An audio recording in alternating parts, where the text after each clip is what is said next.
Today on the Bandrew Says podcast, we're going to be analyzing some really big updates for monetization on YouTube, some updates to the copyright strike system on YouTube, and a whole lot more, so go ahead and stick around.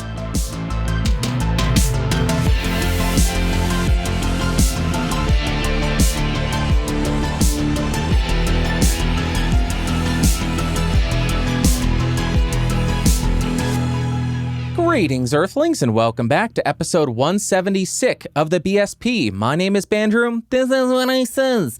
Like always, down below, there are timestamps of everything that I talk about, so you can skip around and save a couple of minutes. But if you got the time, I would appreciate you checking out the entire episode. If you do want a different version of the show, either audio or video, you can find that at bandrewsays.com. Or if you want different podcasts, go check out geeksrising.com. Let's start with the really big news surrounding monetization on YouTube, which was announced at VidCon this last week. The first thing that I want to cover is something that I have been waiting for ever since they were announced, and that would be the addition and rolling out of membership levels. Previously, you only had one tier or one pricing option available to you and your viewers. That was $4.99 per month. That means that everybody in this tier would be getting the exact same perks that you lay out for that price. But now there are pricing options ranging from 99 cents per month all the way up to $50 per month, and you're able to set 5 separate pricings for 5 separate tiers, meaning you can offer a lot of different options to your viewers.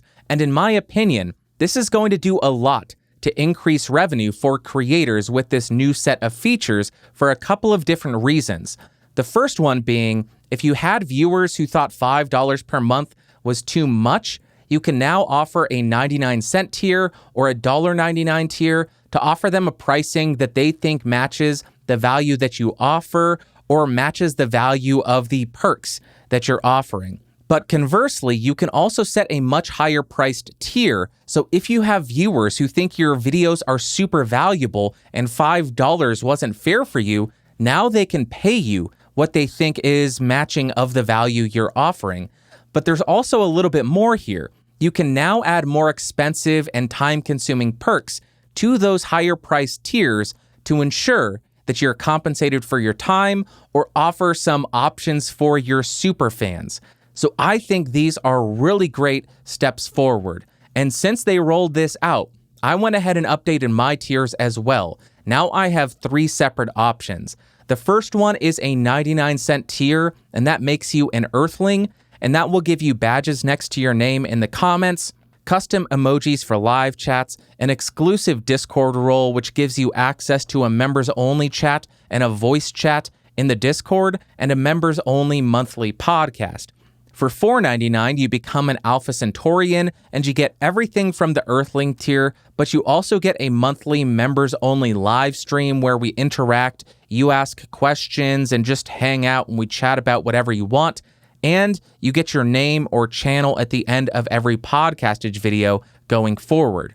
And lastly, for $24.99, that makes you an Anunnaki, and you get everything from the prior tiers, but you can have me do a test of your request on the Podcastage 2 channel, i.e. the TLM 102 through the DBX 286S into the UMC 204 HD recorded on a Windows PC into Reaper. So that's the breakdown that I used for my membership tiers, and I think all of it is pretty fair. Even though $25 for a month seems a little bit high, I think that's fair considering it takes a couple of hours to produce a video, and the person doesn't have to stay at $24.99 forever. They can just do it and do the request and then duck back down to a lower level. The second update that YouTube announced is super stickers. In live streams over the last year, you have been able to submit a super chat, which sends money to the creators through the chat, and it would highlight your message and pin it to the top so everybody could see it, and the creator is much more likely to see it. But now YouTube is going to allow you to add stickers to those super chats. And that's it. I don't really care about that at all.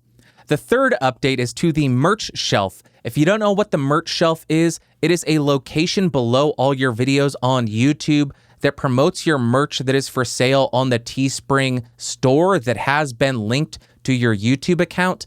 but now they are going to be expanding this to include more online sellers of merch like CrowdMade, DFTBA, Fanjoy, Represent, and Rooster Teeth. So if you sell your merch on any of these stores, it looks like you are going to be getting the same treatment as the Teespring users. The fourth update is educational playlists. This has nothing to do with monetization, but I wanted to include it. YouTube announced that there would now be learning playlists that will help organize educational content in chapters around key concepts and starting from beginner and moving to more advanced topic areas. Also, in these playlists, recommendations will be completely hidden, allowing the viewer to focus mainly on the lesson at hand, and it's going to start to roll out to establish educational channels like Khan Academy, TED Ed, and Crash Course.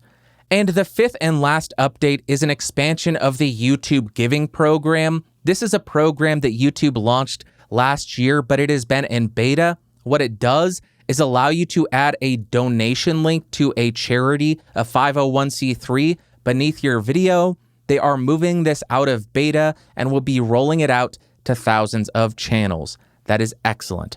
And now let's talk about how all of these updates can affect you as a content creator on YouTube. As far as memberships, I think this is a great feature, but at the same time, also a potentially bad and even potentially dangerous feature for you to implement.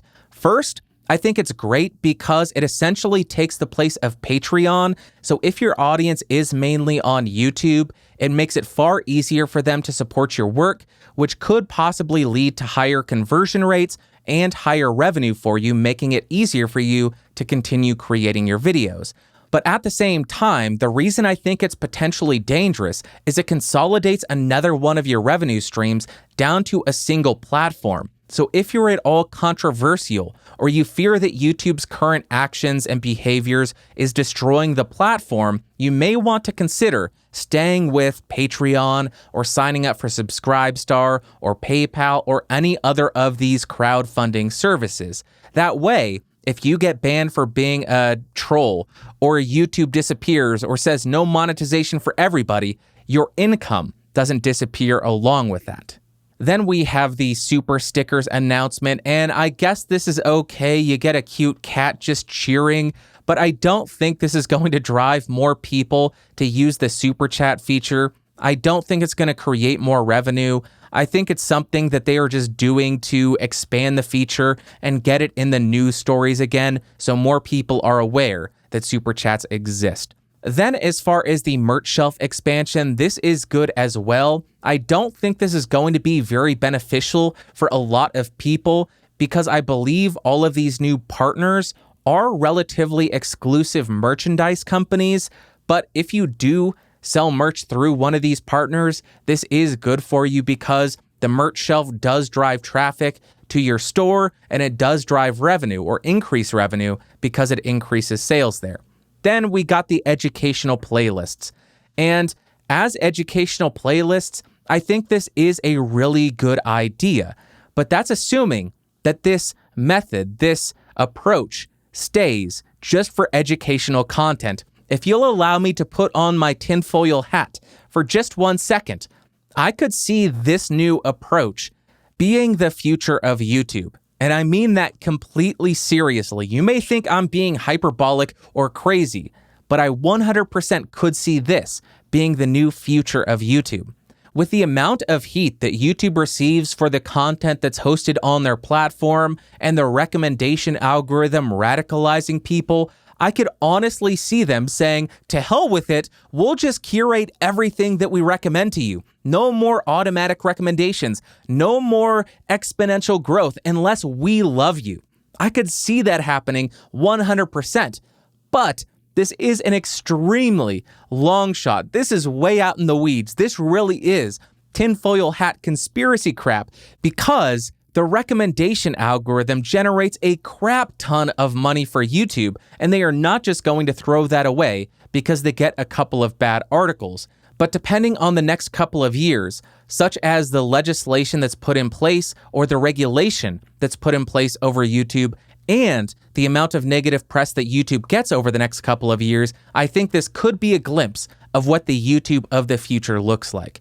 And lastly, we have YouTube giving, and this is a great thing, especially if you do a lot of charity on YouTube, a lot of fundraising on your YouTube channel. Next time I do a donation thing, which I have done in the past, not very successful, but I tried. Next time I do that, I will be using this as long as it is available for me.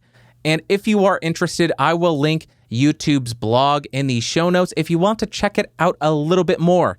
Now, let's talk about YouTube updating the copyright system. YouTube has finally announced a big win for creators because there has been an insane amount of abuse of the manual copyright claiming system on YouTube, and this system has allowed copyright holders to manually claim a video for containing their content, and with that claim, they had the option to claim the revenue of that video or take the video down. The changes that YouTube announced here are, first, copyright owners must now provide timestamps for exactly what part of your video is being manually claimed, and this helps you as a creator understand who is claiming your video and why. And the best part of this is the last line of this section. Copyright owners who repeatedly fail to provide accurate data will have their access to manual claiming revoked. That is right. You read that right. You heard that right. All of those jerks who just randomly manually claim people's videos to try to get a couple of bucks, and they do this all over the place to get a bunch of money, even though the manual claims get reversed once they're reviewed, they will lose their ability to do that. This is a huge, huge, huge win for creators on YouTube and will hopefully de-incentivize these scumbags from abusing this system. The second update is you can use our editing tools to remove the content claimed manually in your video, which will now automatically release the claims. The options that you have here are mute all sound when the claimed song plays, replace the song with one from the YouTube audio library, or trim out the content. And this is another really big win for creators, because in the past, to my understanding, you would just have to take down the video that got claimed, guess what part was being claimed, delete it, re-upload it, see if it got claimed again, and then take it down, take out a different part, re-upload, so on and so forth. This will allow you to manually remove the part that's claimed because they are required to give you the timestamps, and then it will automatically remove that claim. One thing that will be really interesting to see here, though, is how does this affect the treatment of your video by the algorithm? While there's a claim on your video, will it be deranked? And then once you remove the claim by manually cutting out that section, does it get boosted? Or will this ultimately kill a video? I think that will be really interesting to see, but I think ultimately for creators, these are both really big wins. Good job, YouTube. I will link a bunch of stuff in the show notes regarding this if you want to check out a little bit more. Next up, we got some Twitter news, and Twitter's safety team released a blog this last week updating their rules surrounding hateful conduct regarding the dehumanization of religious groups. In this blog post, they stated, "We create our rules to keep people safe on Twitter, and they continuously evolve to reflect the realities of the world we operate within. Our primary focus is on addressing the risks of offline harm, and research shows that dehumanizing language increases that risk. As a result, after months of conversations and feedback from the public, external experts, and our teams, we're expanding our rules against hateful conduct to include language that dehumanizes others on the basis of religion." They also provide a few examples of tweets that would lead to punishment under this new policy. They say, "We need to exterminate the rats. The religious group are disgusting. Religious group are viruses. They are making our country sick. Religious group should be punished. We are not doing enough to rid us of those filthy animals. We don't want more religious group in this country. Enough is enough with those maggots." And lastly, they clarified that tweets that broke this rule before today will need to be deleted, but will not directly result in any account suspensions because they were tweeted before the rule was set. I am sure that almost all of you know my stance on this position already, but I would personally prefer that Twitter not censor any kind of speech, unless of course it is directly calling or advocating for violence. But here we are, and I am sure now people will say, "Bandrew, you're supporting hate speech. You want hate speech. You're a supporter of hate speech." No, I'm not. I am not a supporter of hate speech, but what I do support is being able to see who has held these and promoted these disgusting ideas that just because you believe in some make-believe entity in the sky, that you're less than human. But now someone can have been spewing this crap for years, delete all of it, and then go through life without anybody knowing that they have these insane beliefs, and I think that is a problem. I guess I am just crazy enough to want an online world where assholes are free to expose themselves for being assholes and holding assholish beliefs, like thinking religious people are less than human or animals. I don't want them to be able to erase that and just pretend like they are not assholes. I want people to know that they are assholes. But regardless, what I will find most interesting about this policy is how it is enforced. Will it be enforced equally against dehumanizing language of Muslims, Christians, Jews, Scientologists, Satanists, etc.? Or will there be a hierarchy of religion that Twitter views as valid religions where it will be enforced? Only time will really tell here. I imagine that they will not view Scientology as a true religion, and people can talk as much smack about Scientology as they want, but I hope they will treat it equally and treat all religions regardless of how insane it is. Even though I personally think they are all insane, I hope they treat them all equally. And lastly, I personally like to imagine that nobody who holds these disgusting ideas listens to or watches this show, and if that is the case, this will have zero effect on you as a content creator, but this does assume that Twitter is only going to enforce this policy when you are dehumanizing towards a certain religious group. We don't know if Twitter is going to remove criticism of certain religious groups, and we will just have to wait and see how this plays out, because this is just the start of their policy updates. They specifically said that in the blog post. They started with religious groups because they want to develop processes to accurately moderate Twitter. So when they update and expand what they're censoring, we will revisit this and discuss how it could affect you. But currently, they are only going to be punishing people who are dehumanizing towards religious groups. That is it for the actual Twitter news. And now for some humor. Joey Salads is suing Alexandria Ocasio-Cortez. I am not going to spend too much time on this because it is ridiculous, but this last week it was confirmed that Donald Trump could not block people on Twitter because when he tweets, it creates a public forum and blocking people was unconstitutional. When this was announced, Joey Salads, who started as a YouTuber who is now a Republican congressional candidate, announced that he is suing AOC for blocking him. He tweeted, "I've officially filed my lawsuit against AOC for blocking me on Twitter. Trump is not allowed to block people. Will the standards apply equally? Stay tuned to find out." That is literally the entire story. I just find it hilarious, and I really do look forward to seeing how this plays out.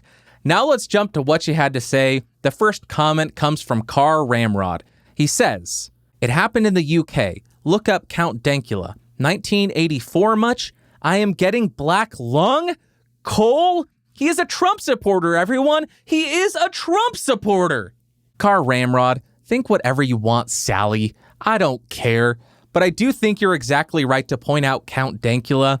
We saw him make a rather offensive joke on YouTube, and he was fined for it. He had to go to court. He fought the lawsuit. He lost. He was fined. We saw somebody in the UK prosecuted and fined for making a joke on the internet.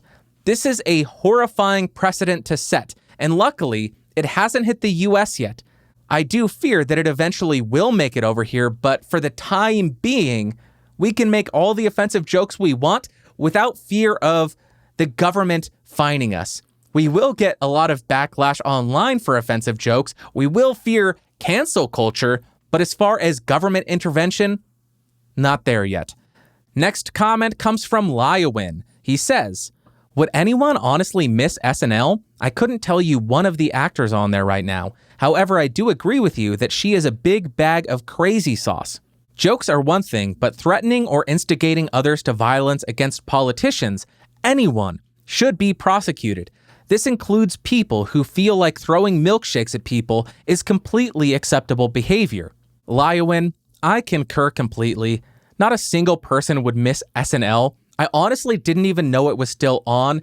I did know there was one person, Jake something. He looks like a corpse, but he was dating or engaged to Ariana Grande.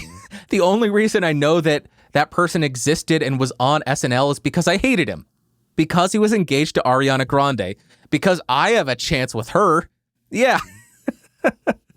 I think the last time I actually watched any SNL was when Will Ferrell was still a cast member. And the thing that stands out to me about Will Ferrell's career is the Gus Chiggins sketch. If you haven't watched it, go find a copy of it. It was cut from the final episode because nobody could keep a straight face. It is a near perfect sketch on SNL, in my opinion. So sad that you gotta buy the DVD to likely see it. But as far as prosecuting people for making jokes about politicians, that is moronic. Prosecuting people for calling for violence or instigating violence, absolutely, they should be prosecuted. But guess what? That's already a law. You are already not able to do that without facing prosecution. That is not free speech. And then we get to your example of throwing milkshakes. It simply doesn't seem that a lot of people view throwing milkshake as violence. It is violence, low-form violence, but violence nonetheless. And the danger with that low-form violence is it may seem harmless, but it will inevitably lead to escalation. Let me paint a picture for you. Because society says, oh, throwing milkshakes isn't violence. Oh, you're such a baby. It's just a milkshake. So both sides of the aisle, both people who hate each other, or both groups that hate each other, decide, let's all go buy a crap ton of milkshakes for this next meetup. Let's do that.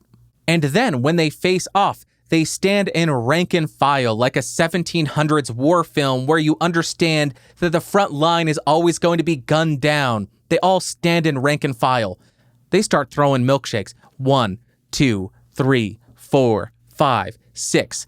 Somebody gets hit in the eye. Ow, my eye! I can't see anything! Ah, these bastards! They blinded me!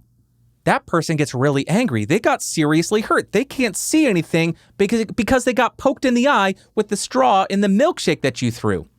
So they decide, I'm going to get some revenge. They find something a little bit heavier, a little bit harder, a little bit more dangerous than a milkshake, and they throw it back. Throw it, throw it, throw it, throw it. Then somebody gets hit with that heavier, more dangerous item. Ow! I got hit with something. Those bastards! They've escalated.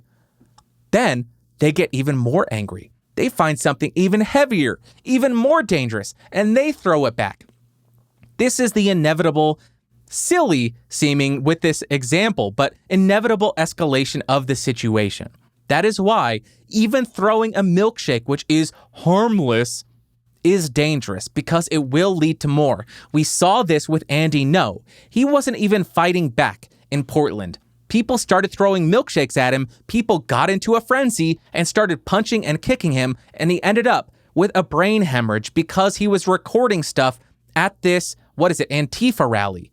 That's the problem here. So I agree with you 100%. The last two comments come from Dave UK01 and the Lawyer Bot. They say, thank you, Bandrew. Yes to the advice and tips on people's podcasts. Sure, I'd be interested in learning how to produce a podcast better by seeing other casts critiqued. Okay, it is official. I am now going to begin accepting submissions of your podcasts, your YouTube videos, etc., so I may critique the audio. If you want me to critique the audio of your video or your podcast, go ahead and send an email to askbandrew@gmail.com. In the subject, put audio critique and include a link to your podcast or YouTube video or audio source that you want me to critique. Let me know any concerns you have with your audio, something you are self-conscious about if you want to. If not, I'll just critique it however the hell I want. And I do need a good name for this segment going forward. Let me know what you think it should be called. I was initially thinking of calling it Your Audio Sucks, but that seems a little bit mean considering I am sure the majority of your audio doesn't suck. But I think that's kind of a fun, bullying kind of name. Let me know what you think I should name it because Your Audio Sucks seems a little bit mean. Now let's jump to my favorite part of the show, the Ask Bandrew segment.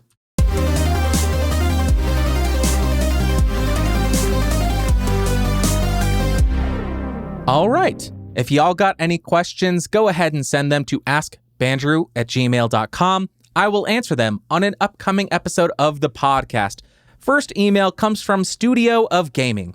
Hi, Bandrew. It's my first time to send an email to you, so I have some questions for you. Number 1, can you have a 2019 version of your studio tour? 2, is the Antelope Audio Edge Go worth $1,600? 3, what is your view of Hong Kong anti-extradition protest? Hope you will explain it longer. Studio of Gaming, thank you very much for the email. Let's cover the first 2 questions first. Can I do a studio tour for 2019? Absolutely, I will. I want to wait a little bit longer because I feel like I just did one last year. I want to wait a little bit, give a little bit more time there, and maybe I will do it a little bit closer to the end of the year. Not much has actually changed.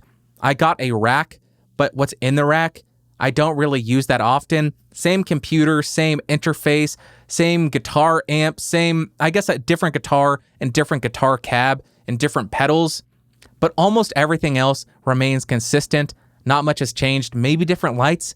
Now that I'm mentioning it, a lot has changed. So maybe a little bit more towards the end of the year. Second, is the Edge Go worth $1,600? That really depends on your needs and what you're looking for.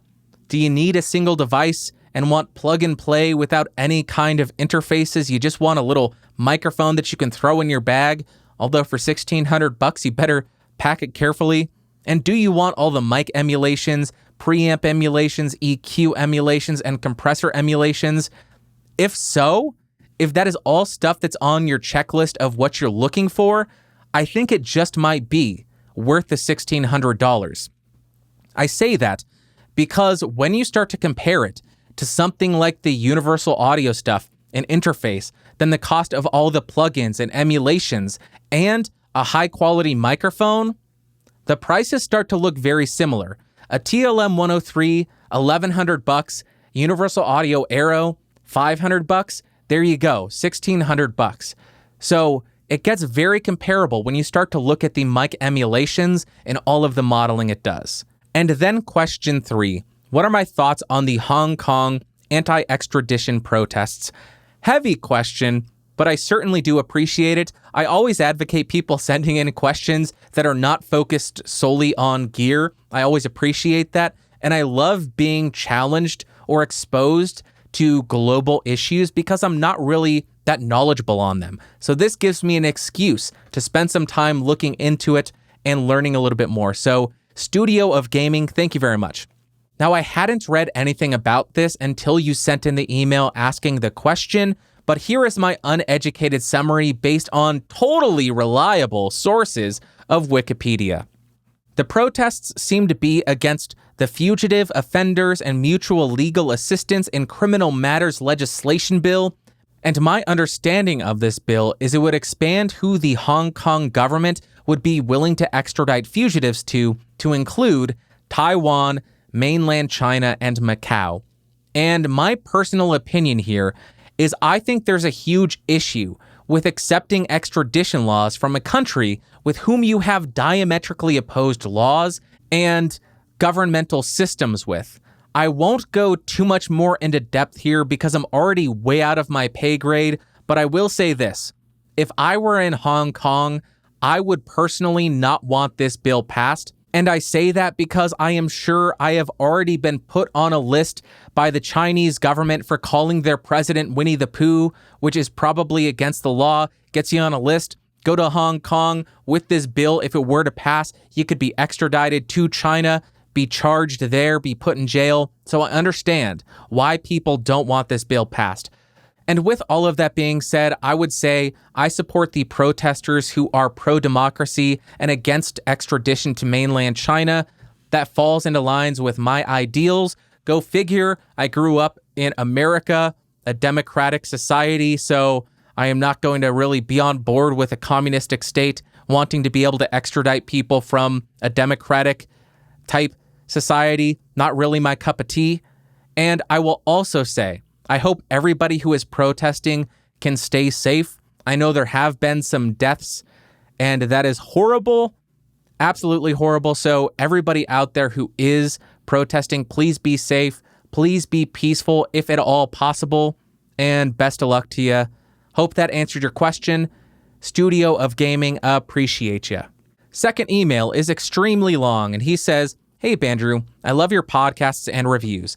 I would like to join the conversation from the last episode. One guy wants to stream from his phone using a condenser microphone with a reverb effect. You told him to try an app with special audio effects, try special microphones with reverb, or checking mixers with reverb effects. I would like to contribute to this topic because I have some experience trying to use a phone to stream in serious ways with good audio for the bigger audience. And I have to say, don't stream from a phone. For the love of God, don't." What a great email. And here is why. Modern phones have no audio jack. You have to use a dongle to even try to put any signal into the phone. When you use a dongle, you have a 4-pole TRRS cable. You can try to input any mixer signal from any mixer or audio interface. I tried the Zoom H4n, and I was able to use some wireless lav mics. Then I could split line out from the H4n, and I was able to hear something on my headphones, but there was absolutely no way to tell if my viewers heard what I was hearing.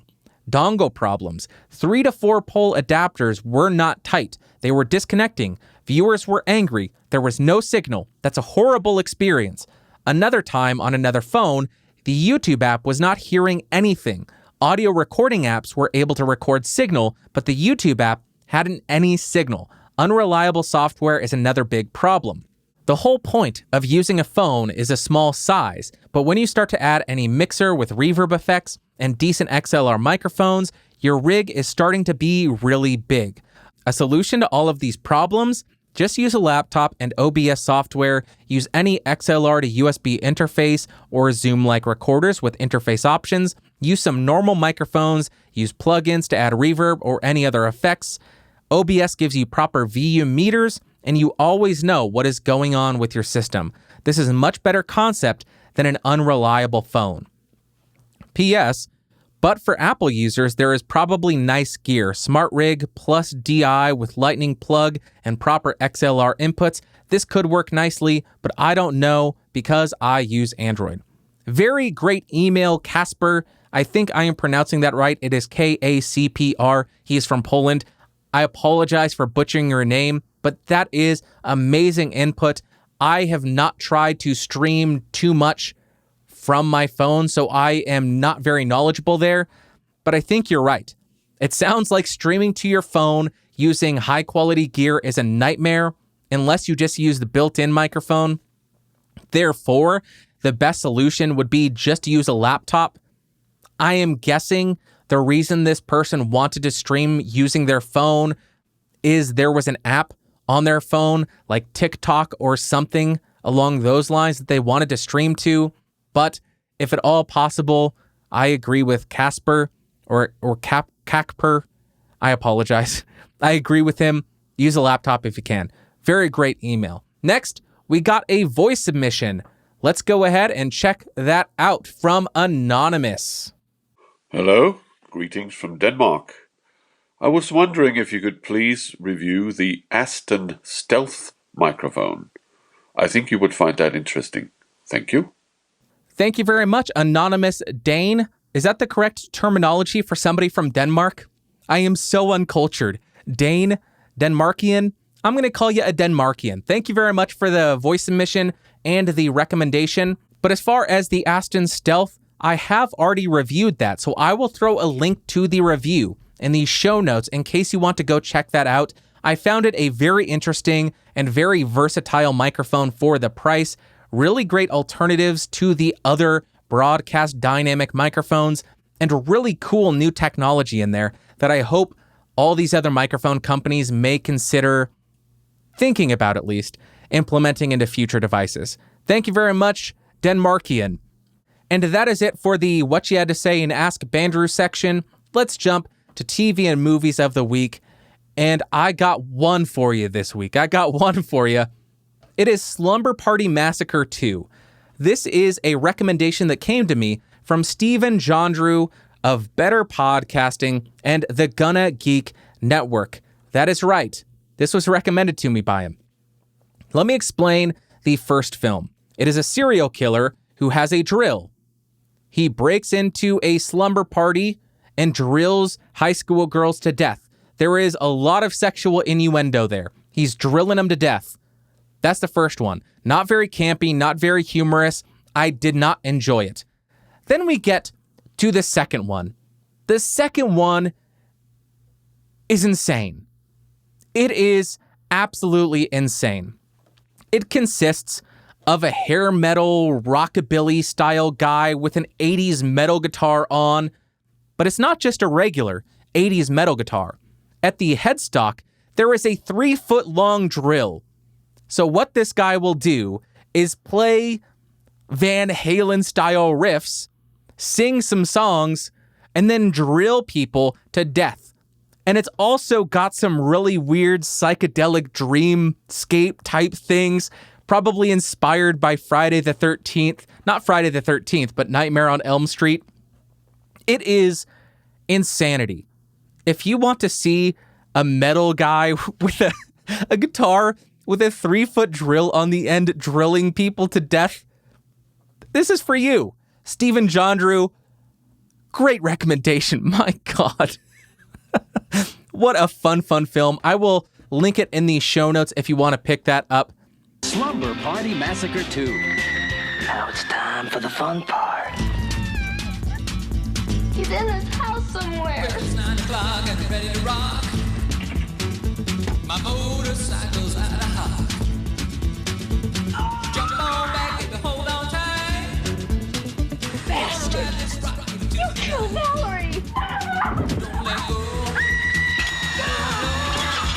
Don't let go. Hold on tight. Well, you say why? I say because Les Slumber Party Massacre 2. If you go, don't go all the way. God, anybody got any tranks? One last personal thing, or two personal things. I finally launched my How to Start a Podcast article. You can find that at bandrewscott.com. Worked on it for months here and there, not months straight, but it is supplemental to my video, How to Start a Podcast, because some of that is outdated, wasn't really complete or as in-depth as it should have been. So this is supplemental to that. So if you are looking to start a podcast, bandrewscott.com and go to the articles, How to Start a Podcast. Lastly, reminder, if you want me to critique your audio quality, send in an email to askbandrew@gmail.com, put audio critique in the subject, and include a link to your podcast or your YouTube video in the body. And that is it. Thank you so much for watching. Thank you so much for listening. You are the absolute best. I love you. You are just a joy to be around. That's it. I will talk to you all next week. Thank you so much. I'm not giving you any calls to action. Bye.